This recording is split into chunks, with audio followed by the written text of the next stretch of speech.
पाकिस्तान के आग्रह पर युद्ध विराम, पाकिस्तान के डीजीएमओ ने फोन किया था। ये बड़ी जानकारी पद्मजा जिस बात को जानना चाह रही थी और भी उसमें बहुत सारी जानकारियां शामिल होंगी। मनीष जरा बताइए, भारत के डीजीएमओ को पाक डीजीएमओ का फोन और पाकिस्तान के आग्रह पर यह युद्ध विराम हुआ है और क्या डिटेल्स आ रही है? बिल्कुल, देखिए सबसे बड़ी खबर है कि आखिर कैसे हुआ युद्ध विराम।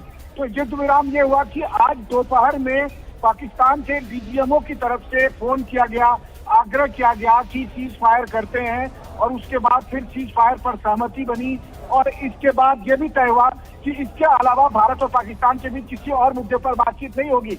यानी कि भारत और पाकिस्तान के बीच कोई और बातचीत नहीं होगी, केवल सीज फायर पर बातचीत हुई, तनाव खत्म करने पर बातचीत हुई, युद्ध विराम पर बातचीत हुई। और इसके बाद सबसे महत्वपूर्ण बात है कि एक तरफ जहां पर्दे के पीछे से तमाम डिप्लोमेटिक एक्टिविटी चल रही थी, जहाँ की भारत की सरकार भी अलग अलग देशों से बात कर रही थी और इस बीच अमेरिका के उपराष्ट्रपति, अमेरिका के विदेश मंत्री लगे हुए थे। उनकी तरफ से कई कॉल किया गया था, डॉक्टर जयशंकर को भी, हमारे विदेश मंत्री को भी। बल्कि जो खबरें आ रही है उसके मुताबिक अमेरिका के उपराष्ट्रपति की प्रधानमंत्री नरेंद्र मोदी से भी बातचीत हुई है, ये दावा भी किया जा रहा है अमेरिका के विदेश मंत्री की तरफ से।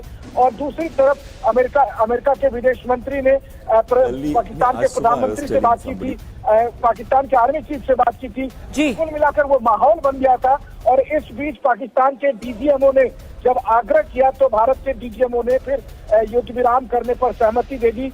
यानी कि जो सीमा पर दोनों तरफ से गोलीबारी चल रही थी वो तत्काल रोक गई है। और अभी कुछ देर से जो गोलीबारी नहीं चल रही है उसका कारण यही है कि दोनों पक्षों में ये सहमति बन गई कि अब सीमा पर गोलीबारी नहीं चलेगी, पाकिस्तान को ये ड्रोन और नहीं भेजेगा। वैसे भी वो जो ड्रोन भेज रहा था वो सब बेकार हो जा रहे थे, उसे मार गिराए जा रहे थे। और अब पाकिस्तान के डीजीएमओ के आग्रह के बाद युद्ध विराम कर दिया गया है। ये अब की सबसे बड़ी खबर है।